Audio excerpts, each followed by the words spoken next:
Peace, everyone. How you doing? Welcome to the podcast. And today's podcast title is Murder Doctrine, Episode 7.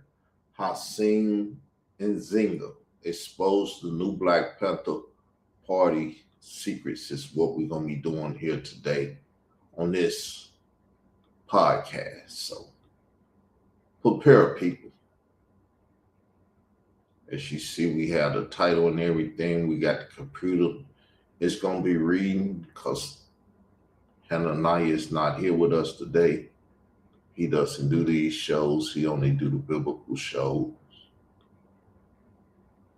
So let me get the computer up, get it ready to start reading.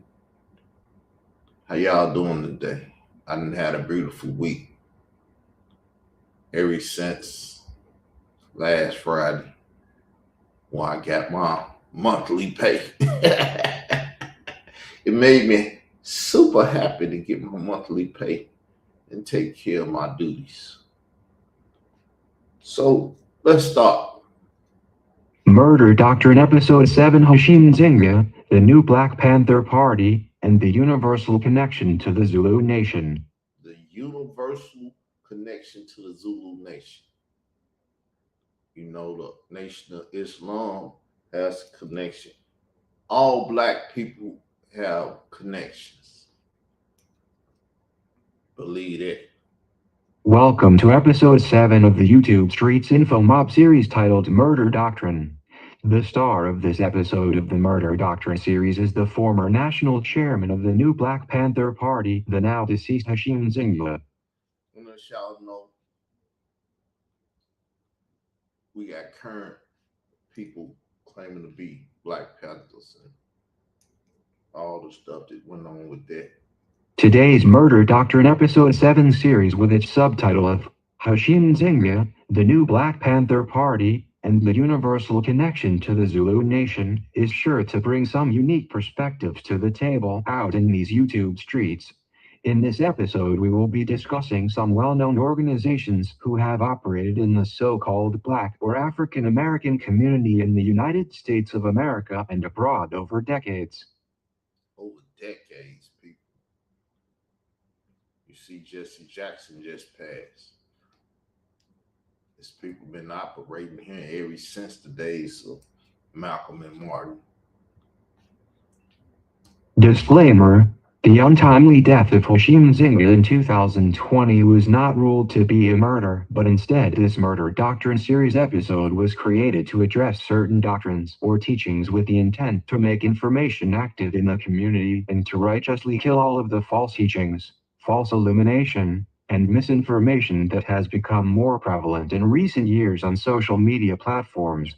This Murder Doctrine series is not to glorify anyone's murder, but to effectuate change in what here has popularized as the YouTube streets. This series in the YouTube streets has an effect in the real streets right at the points that do intersect online and cyberspace. Online and other cyberspaces.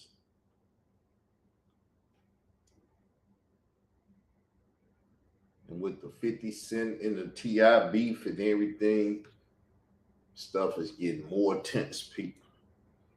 But T.I. and 50 Cent is trying to be me. And what I did to old boy going at his mother. To make some things clear early in this episode, I personally was able to interview Hashim Nzinga on my Israel Doctrine platforms prior to his death, which occurred in the year 2020. As well as interviewing Hashim Nzinga, I would reach out to him on a few occasions in the Facebook Messenger after interviewing him. I want to make it another point that I was introduced to Hashim Nzinga by none other than my former online partner, the Digital Pit Boss. I have been speaking more recently on the Digital Pit Boss, following my wanting to prove that Digital Pit Boss is the actual big homie in Pirupacoama, California-based gang The Bloods. Digital Pit Boss is someone who will drive Hashim Nzinga to various functions from Atlanta, Georgia, and when me and Digital Pit Boss was tearing down paradigms in the conscious community together, he introduced Hashim Nzinga to my platform, and I was able to interview and maintain a relationship with the deceased former chairman. With every episode of the Murder Doctrine series, here always uses the personal connections I have made along with the 6 degrees of separation of the social influencers in the YouTube streets and offline in order to provide the viewers with an experience that is unique to the Israel Doctrine entertainment platforms. Nothing need to be said.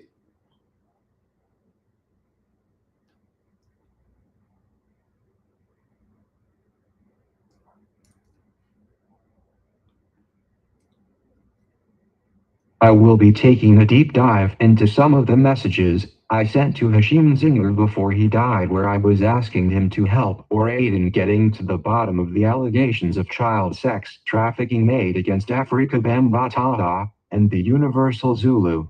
Some key questions I will be asking during this episode. 1. Has the new Black Panther Party been infiltrated from within?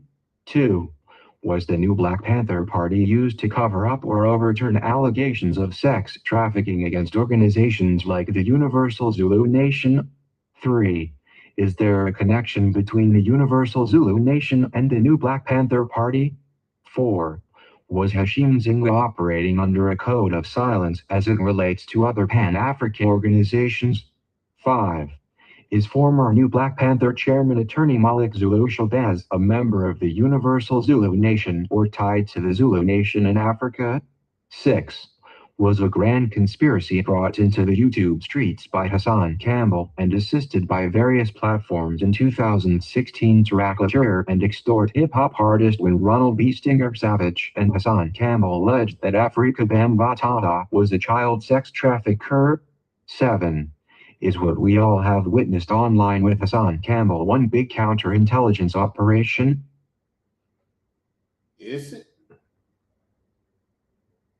It's currently going. See, time will tell you what things are. He didn't come to this community trying to help no abused children. As he say, he abused children. I believe most certainly there has been a cover-up of major human rights violations which is well underway offline, and it has been imported online by non-governmental organizations like the Universal Zulu Nation and Hassan Campbell, with assistance from non-for-profits like Straight Black Pride, the Snitch Network, Hip Hop Stands with Survivors, Hip Hop Movement with not-for-profit religious organizations like ISUPK, New Covenant, G.O.C.C, and for-profit corporations like Doggy Diamonds TV, and Black News 102, Snotbox TV, 100 ENT, Vlad TV, and many others. Many others. Many others. The YouTube street is flooded with government informants. Is the new Black Panther Party in agreement with members affiliated with the Black Panther Party? Here is what a basic wiki search tells us about the new Black Panther Party. The new Black Panther Party, NBPP, is an American black nationalist organization founded in Dallas, Texas, in the late 1980s. Despite its name, the NBPP is not an official successor to the Black Panther Party. Members of the original Black Panther Party have insisted that the new party has no legitimacy and that there is no new Black Panther Party. The group is characterized by its departure from many of the socialist ideals of its namesake and towards New Africanism. The Anti-Defamation League, the Southern Poverty Law Center, and the U.S. Commission on Civil Rights consider the NBPP to be a hate group, accusing the organization and its leaders of racism and anti-Semitism.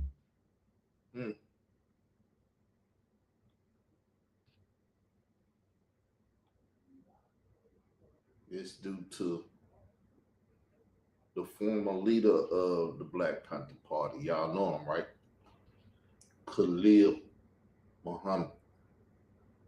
Khalid. Make sure I say the D. Put it in the, down low brother voice. I want to make it clear that even though I spoke to Hashim Nzinga personally, Israel Doctrine Entertainment LLC deals in Israelite nationalism, and by default I believe that sojourning with Israel destroys all arguments of anti-Semitism, i.e., I preach that the Bible shows us during the Exodus that people of all national origins can be nationalized in the nation of Israel by way of sojourning laws expressed in the Old and New Testament. Does the Black Panther Party of the new Black Panther Party in agreement with its members or affiliates using strategic lawsuits against public participation against indigenous people claiming to be Israelites of the Christian faith and living in North America? When I say Israelite, I do not want to be confused with those who place the term Hebrew in front or compound to identify themselves as Hebrew Israelites. I am speaking of the literal nation the Bible speaks of was formed by Hebrews and those mixed nations that left Egypt with them all becoming one nation or simply Israel after the baptism of the Red Sea as described in the biblical text. I will deal with this more in future episodes, so let us get back to the stars and reasons of this episode. Stars and reasons of this episode, people. We got a nice little ways to go, though. There's a lot of information here. Hopefully, y'all taking y'all time listening to it. If you don't catch it the first time, listen the second time. I appreciate it. With the recent conviction of hip-hop mogul Sean Puffy Combs in 2025 for adult sex crimes and R. Kelly and his conviction for sexual assault of minor teens, and with all the rumors that has taken place in hip-hop culture over the past over 50 years, it is no coincidence that we all have witnessed these claims that at the top of the hip-hop and entertainment culture of black excellency in the United States, many of the people participating with the mainstream and Hollywood platforms are secretly into practices of the occult, with modernized Freemasonry and the Greek fraternities and sororities being seemingly in sync, and with the Divine Nine and talented 10th Black fraternal organizations, there has been almost virtually a complete wall of silence as social influencers like Hassan Campbell tell tales of sex, money, and murder for hire against large non-governmental organizations like the Universal Zulu Nation. I believe that we are all being subjected subliminally and directly with a satanic and Luciferian cult in hip-hop culture. Nothing need to be said, do it. What's understood need not be explained. That's what they told me when I was young. So the satanic cult is very deep and very wide, operating behind a black veil right inside of the black or African American community and in lockstep with other races inside of rackets and operating with impunity in the mainstream and on YouTube. As members of these occult societies hold secrets from the general public, they operate in a public group think while in private many are practicing together in witchcraft and sorcery, and they have a fetish for speaking in Hegelian dialect while we the audience view the content. Where many of these societies maintain rites of passage, its members commit rituals in secret and in plain sight or hidden in plain sight that performed for the masses and cast spells on them using misinformation, disinformation, and improper propaganda. Improper propaganda. That's the key to it. Propaganda is not wrong. Improper propaganda is wrong. Proper propaganda is great.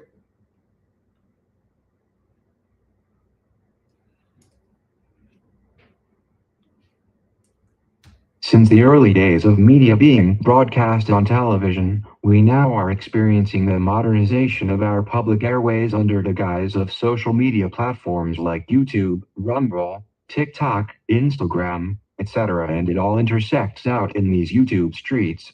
This occult activity online that I am speaking of is a group of people aligned from different faiths, with some even being atheist, but the one common denominator is that they are all willing to do whatever immoral act to get the money or for the love of making money. These individuals will partake in any and every immoral and unethical activities, and at all costs or by any means necessary to, as they may say, get to the bag. I believe that the events are real, but a lot of the news being reported on is fake.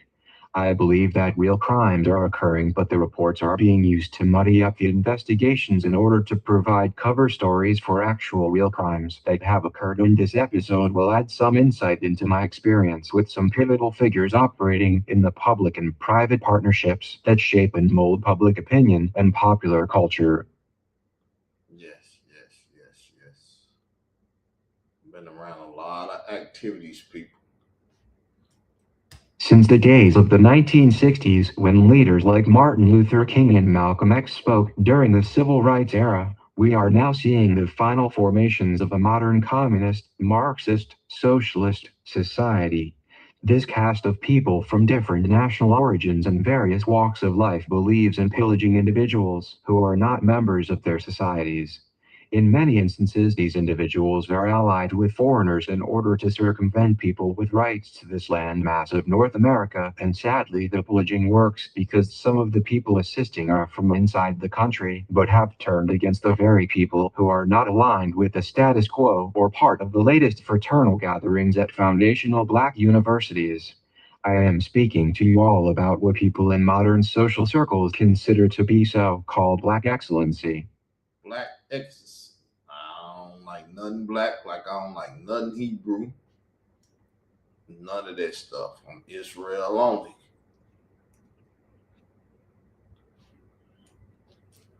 Israel only. Melanated Israel.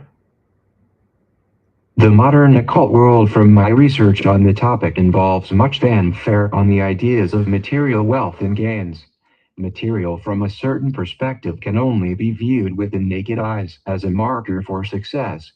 The idea of money over everything being the total marker of success can easily cause for people to lose all moral and ethical restraints. The caste system of American society and the social engineering of people who believe that those who have all the material must have God's blessing is nothing but false illumination. The Murder Doctrine series was made to dispel the false teachings of these occultist views in the so-called conscious community, especially online in the YouTube streets. Today in modern popular culture, a content creator is judged by how many subscribers he or she has or how many views they receive from users of how much people patronize or increase their wealth. Patronize or increase their wealth. Think you making it because you got material stuff. That's why they coming at me. You ain't got material stuff. I never wanted material stuff. I come from the dirt. I done played in the dirt all my life. I walked through mud and all this stuff. Y'all afraid of this stuff. Can't mess up my Jordans. The idea of by any means necessary is used even if it means the fraternity watching as their frat or sister sororities rob, rape, and pillage unsuspecting users. The fraternities use controlled opposition or fake opposing viewpoints as they patronize each other in secret and at the expense of the mass audiences that gather online. I always give reference to Tupac Shakur and his creating what he called Kill Illuminati, or killing the false illumination in modern hip-hop culture, where much of its methods comes from Hollywood and what modern pop culture has engineered to be signs of success in the mainstream. The occult world operating today under many organizations has no problem with the religious right to practice in things that the Bible speaks of as abominations. The abominations of these modern fraternities and sororities indulge in or fail to report on includes much of the adult sex trafficking and child sex trafficking that takes place in the occults and practiced by various black organizations, including religious institutions, and by celebrities and political figures.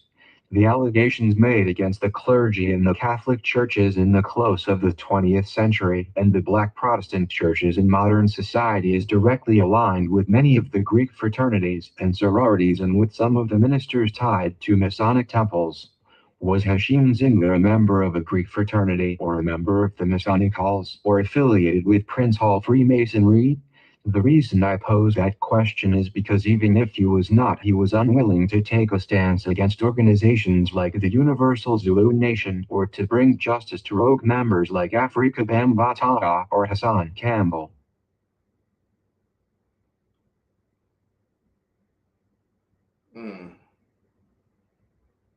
Something happened and I'm getting out of line.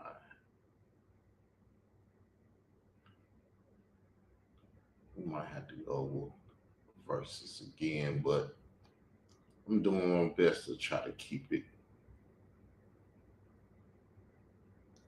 straight. because some episodes I missed along. There is nothing new under the sun, and one who studies the Bible will find that anciently the Bible speaks of certain deities used for sacrifices of children. The deities or false gods in the biblical accounts informs us of ancient temples where sexual magic was used by adults partaking in orgies, or in what the modern world calls eyes wide shut or the P. Diddy party, but all nothing but sodomite culture. Here we find the same story over and over with the Universal Zulu Nation and allegations made by Hassan Campbell and Ronald B. Stinger Savage. There has even been a rationale created for victims where Stockholm Syndrome is used to explain why so many fail to or wait to report certain crimes, or where they assist the victimizers in trafficking other minors and adults into the occult. Here is another case, and I find with Hashim Nzinga and the modern new Black Panther Party that the alignment of Pan-Africanism and cultures being blended together create a recipe for disaster in the so-called black community.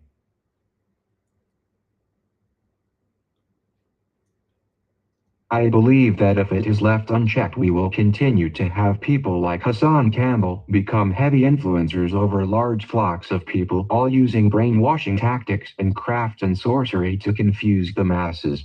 These events in the YouTube streets since around 2016 has given power to deities and aligned with people who believe in goddess worship, which is called Mystery Babylon the Great in the biblical text. What is this mystery or secret all these organizations hide from the so-called black community of excellency? How are grown men and women brainwashed to bear witness to crimes taking place in these YouTube streets and offline, and yet we see almost nobody breaking the code of silence to bring any real justice? Instead, we see that people are complacent and under the total spells of the influence of content creators like Hassan Campbell and willing to do any and everything imaginable to obtain monetary gains. To most people, what is perceived to be success is at the expense of the youth who may be watching adult content, and to the adults who are not aware of what is being perpetrated. I will even say many of the elders who would be a voice of reason in all of this have been sacrificed for the love of money over everything. Since the death of Hashim Nzinga in 2020, my research has led me to some key reasons that I think may answer why he declined to assist in my movement online to challenge Hassan Campbell and to bring justice to his Afrika Bambaataa child sex trafficking allegations. I inquired to Hashim Nzinga asking if he could assist in the situation of what I believe to be a grand conspiracy and a scam, or for modern political terms, a massive grift that was formed online, starting with the allegations against Afrika Bambaataa, first by Ronald B. Stinger Savage and then by Hassan Campbell. I went to Hashim Nzinga after seeing the role Hassan Campbell was playing in the so-called conscious community online with platforms like Sahedar TV, Black News 102 and the House of Consciousness, and with ISUPK and Straight Black Pride. The events that have transpired since the death of the former chairman Khalid Abdul Muhammad and the atrocities being done would probably not stand under the former chairman, but we all have witnessed the progression of these organizations and the total lack of responsibility to advocate for any real justice when the political ties intersect. Political ties intersect. Y'all know the real black atheist used to sacrifice real stuff and show the blood to his children and all of that. Y'all remember when I called him out on being a Mason? Him and some more of them Woman Raw Squad cats. I know I am making bold statements that some may try to discredit as conspiracy theory, but let me explain why I formed these conclusions as it relates to Hashim Nzinga, the new Black Panther Party, and what he told me when I asked to take a stand with the Universal Zulu Nation and allegations made by Hassan Campbell and Ronald Savage. If you have followed the Afrika Bambaataa Universal Zulu Nation allegations of child and adult sex trafficking since 2016, then you may have heard of Israel Doctrine Entertainment on YouTube. Ronald B. Stinger Savage and Hassan Poppy Campbell came out in 2016 alleging that Afrika Bambaataa was a sex trafficker of minors and that had molested them as teenagers with countless other child victims. At that time, Israel Doctrine Platforms was the foremost info activist, making information active on all things in the online conscious community. I ain't got no position though, says the first writer to say Bambaataa was gay and date raping people.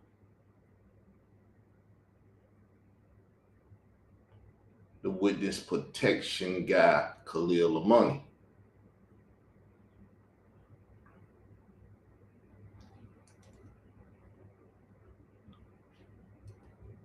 In 2016, most of the online conscious scholars would mainly be frequented on Sonnetta TV, Black News 102, and the House of Consciousness out of Harlem, New York.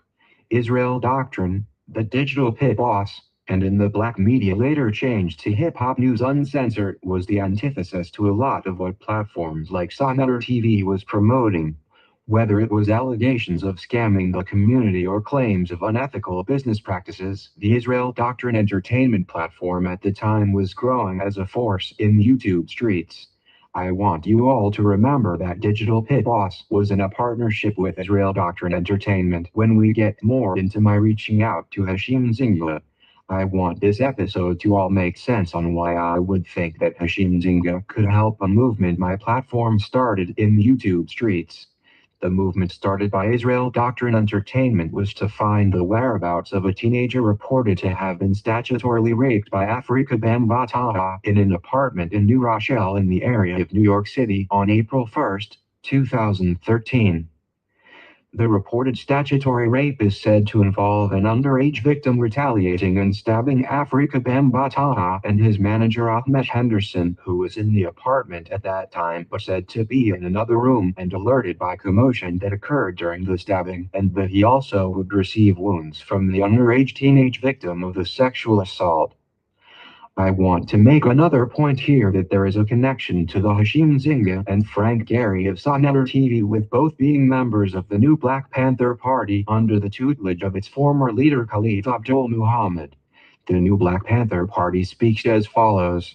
Hashim Nzinga, born July 24, 1962, in Midland, Texas, and appointed the NBPP's Chief of Staff in 1994, under the leadership of Dr. Khalid Abdul Muhammad. Throughout the 1990s, he regularly accompanied Dr. Khalid as he lectured and battled the overt racism Americanized Africans consistently encountered throughout the country. I want to also give reference to the chairman of the new Black Panther Party that precedes Hashim Nzinga, none other than Malik Zulu Shabazz of the Black Lawyers for Justice out Washington, D.C. The degrees of separation between black religious organizations or state-backed charitable organizations and private foundations and non-governmental organizations in the Pan-African community of North America can sometimes be of no separation at all. Can be of no separation at all. Oh, don't tell me I lost it. Here we go. Woo. I think I'm losing it though. We'll start it right here. I gotta get a better program.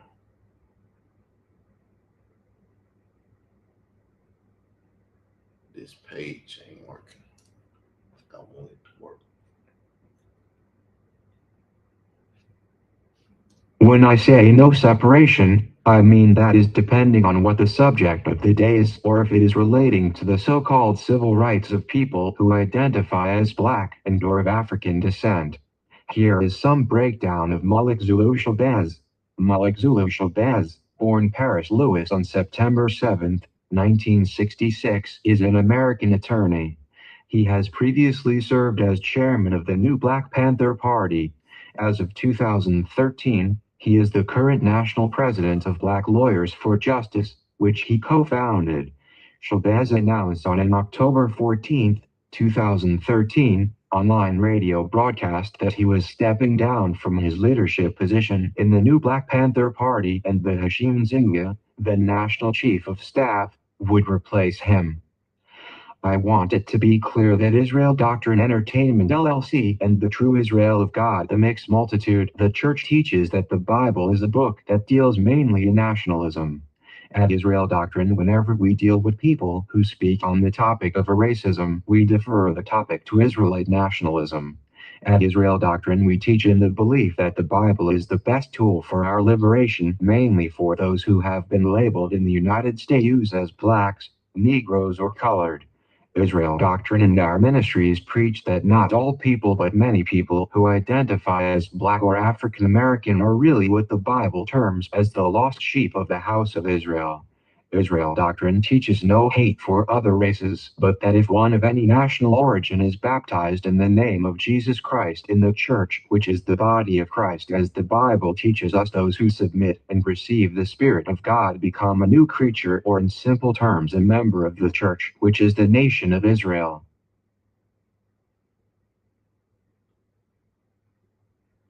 Let's see if we can get it. We can get it.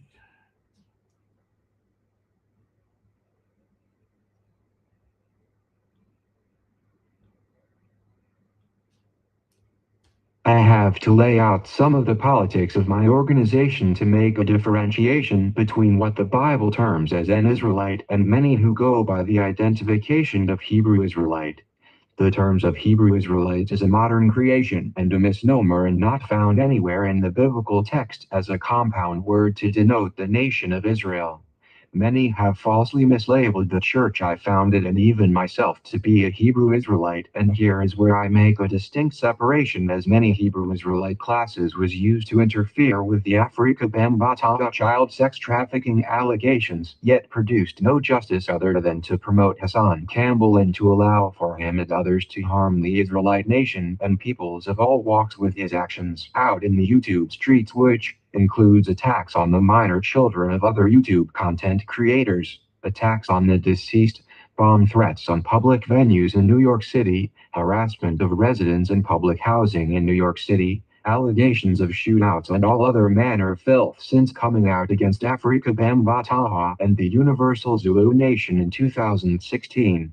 It is important that I add that Malik Zulu Shabazz, former chairman of the new Black Panther Party, witnessed and openly addressed Hassan Campbell's bomb threats made on an event being held with Sonnetter TV in the House of Consciousness, and not one authority was informed to have Hassan Campbell charged with any of his cyber terrorism or crimes committed. But they harass me. They want to put false charges on me like Layla Wheels. Y'all can put them on me. Y'all can do whatever you want to do. I know to stay out of jail, because y'all probably would kill me if I end up in the jailhouse. So I stay in my house. I put myself in jail.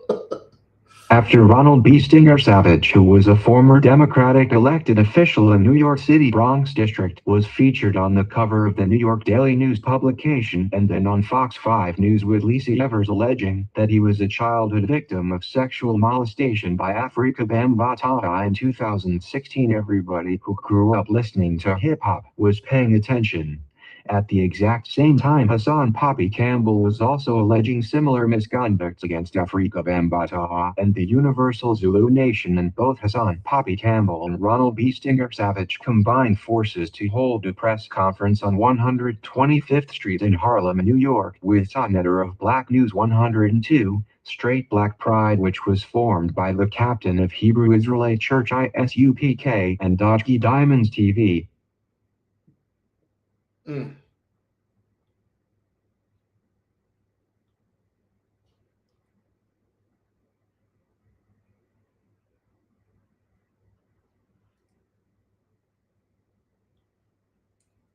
The press conference held for Hassan Campbell and Ronald Savage was a collaboration of various platforms on YouTube with support from social influencers from Young Pharaoh, Ali Muhammad, Frank Gehry, and other non-for-profit and for-profit groups, claiming that they were all bringing awareness to the communities abroad of the human rights violations involving child sexual abuse, murders for hire, bribery, and extortion of Afrika Bambaataa, and the cover-ups led over a 40-year period at that time in 2016 by members of the Universal Zulu Nation. At the time of the press conference, people was all out on 125th Street in Harlem, New York, standing in solidarity with Hassan Campbell and Ronald Savage and demanding that Afrika Bambaataa confess to the crimes of sex trafficking minors with a 72-hour ultimatum or face justice from the victims and members on the community. I want to make it clear that we are now in the year 2026 and not one criminal charge was placed against Afrika Bambaataa or the Universal Zulu Nation to date, but instead a civil action was placed into default against Afrika Bambaataa by a John Doe victim in 2025. I want to make it clear that not one of the organizations that stood out during the press conference updated the public on the overall resolve against the Universal Zulu Nation since 2016, 2017, and 2018. What we have all seen is a multifaceted operation of racketeering online with Hassan Campbell committing acts of cyber and domestic terrorism on New York City residents with allegations of shootouts and other incidents of swatting and homes being swarmed by local enforcement and even involvement of federal and state law enforcement. Mm.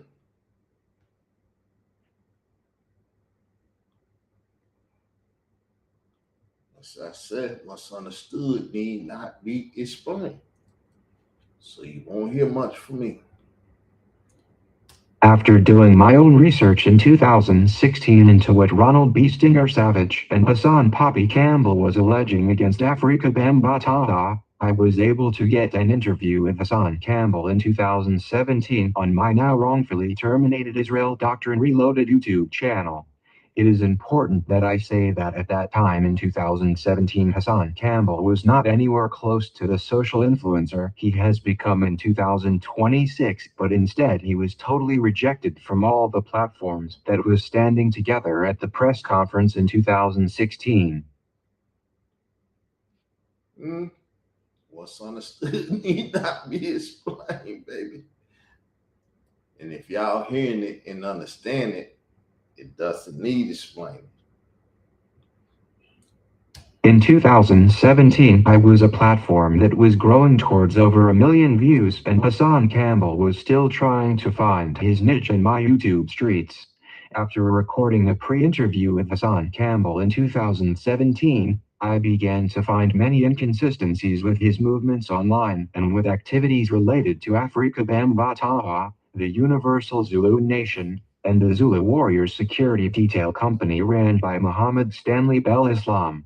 The main issue that caused me to question Hassan Campbell was first that he was openly speaking of wanting to murder Senator TV for claims that he set him up to be murdered by the rapper Immortal Technique, who was alleging was a member of the Universal Zulu Nation at the time. I was wise to record the pre-interview in order that I could protect myself from any potential criminal activity Hassan Campbell was involved in. Yes. I was recording a lot of people. Sadnetta was the main person I was recording because he was lying to the community about our conversations that we was having in private. Let's start back here. I don't know where to start really.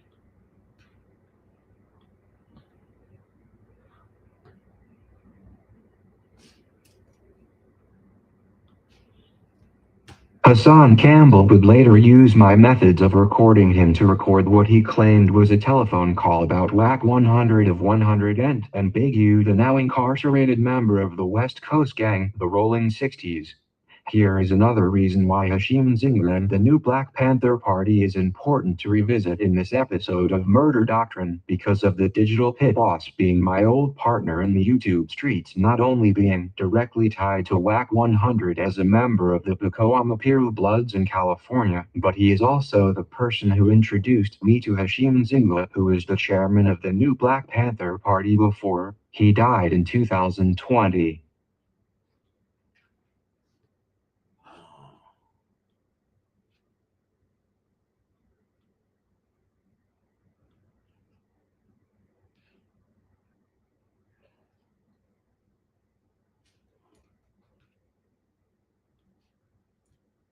Other content creators saw inconsistent statements coming from Hassan Campbell in 2017 about his efforts to take down Africa Bambaataa and the Universal Zulu Nation for child sex trafficking, and a scammer alert video was made against Hassan Campbell by a YouTube channel under the username of Conscious Speculation. If you know about the channel Conscious Speculation, but I have dealt with it in other episodes of this series that you should all go back and watch. I would fast have a falling out with Hassan Campbell after I personally advised him to start an organization to help children who were victims of similar crimes that he was alleging against Afrika Bambaataa, and then when he completely disrespected me, attacking my deceased mother. Yes, I told him to help the children because you had people in boxing and other sports and TV and stuff that could be a part of his movement, and they could help children that was being touched or filth on or whatever. We get a house, so if somebody run away, they can come to his establishment and get a place to sleep or whatever, not just be on the streets. But he told me, F me.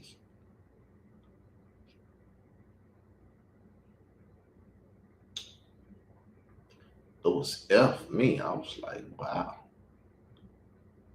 That's why he couldn't deal with me. He had to go deal with Farrakhan and Jay Prince and all the other people.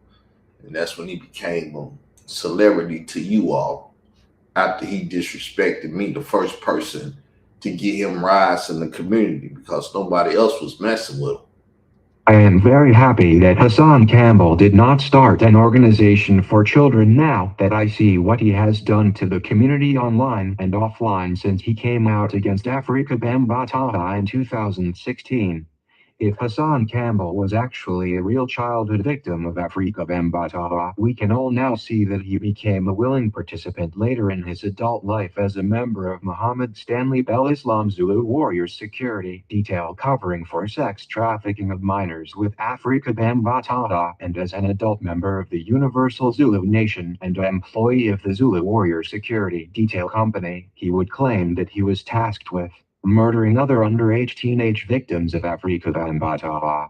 I would find out about the allegations of actual hits and murders ordered against victims by Afrika Bambaataa in my researching that Hassan Campbell did an interview on YouTube content creator Queen's Flip episode number 29 alleging that he was given a photo while he was an adult member of the Zulu Warriors Security of an underage Latino or Hispanic teenage boy by Afrika Bambaataa following a sexual assault of the teen and a stabbing incident with, in order for Hassan Campbell along with other Zulu Warriors Security Detail to kill the teenage victim of statutory rape.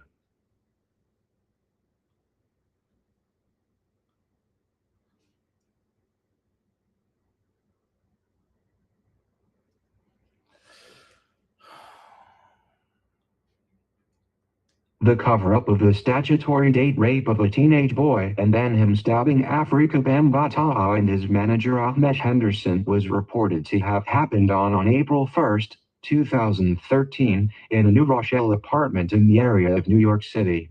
My research would later find that the stabbing of Afrika Bambaataa was reported by a nationally known federal witness after the now deceased DJ K. Slay called him about the stabbing of Afrika Bambaataa and his manager Ahmed Henderson and told him to publish the article titled Afrika Bambaataa, Gay and Date Raping? On April 2nd, 2013. What are the odds that a person that I saw as a partner in 2016, the digital pit boss, would actually not only introduce me to Hashim Nzinga, but also be the big homie to WAC 100 of 100 and at the same time WAC 100 be the former West Coast arm of DJ K. Slay Straight Stunting magazine? Can you all see the 6 degrees of separation with the movements of organizations and how after I asked for the teenage boy, they said stab Afrika Bambaataa, and how Hassan Campbell was not being arrested or Afrika Bambaataa arrested, but instead YouTube monetization was being used to scam people out of money and views. Money and views.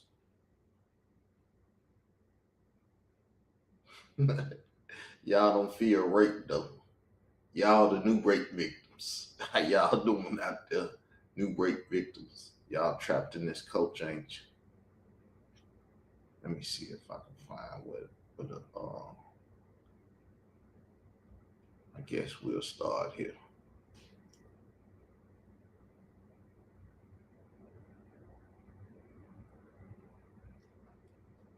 I don't worry about playing stuff twice. Now we see clearly the new Black Panther Party, Universal Zulu Nation, the Prince Hall Masons, and the Moorish Science Temple once stood in solidarity with Malachi Zior, convicted of racketeering and child sex trafficking of minors in the so-called black community.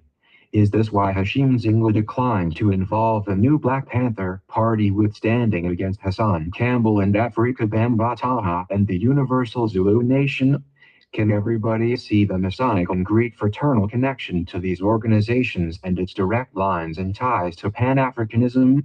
I want to make it clear that I am not disrespecting Hashim Nzinga here, as everything I have asked for the audience to ponder on is the degrees of separation to non-governmental organizations, religious institutions, charitable foundations, and how all of the organizations tied to Hassan Campbell and Ronald B. Stinger Savage in 2016 was political in nature and had a very questionable agenda that has blossomed now in 2026 into a multi-million-dollar racket involving YouTube, AdSense, and these YouTube streets.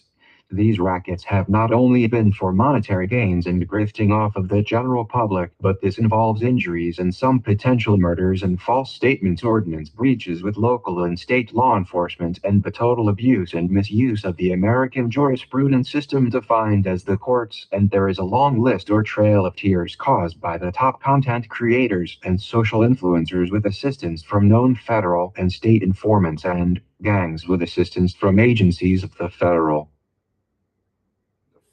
Government or in lease on that now. Here we go. Oh, come on now, what's going on?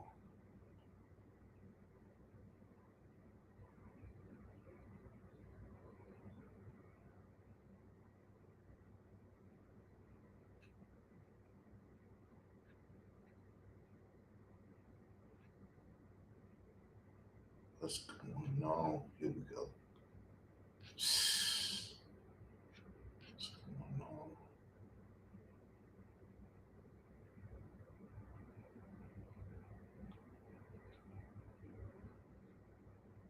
What's going on? A smiling gay tip. What's going on? We see that Hashim Nzinga would have reason to decline to make a stand against the Universal Zulu Nation prior to his death in 2020, and we also see that all of this has been a grand conspiracy to cover up either crimes of real child and adult sex trafficking rackets or a massive grift against the Republic to squander funds from unsuspecting donors and patrons of these not-for-profit and for-profit entities.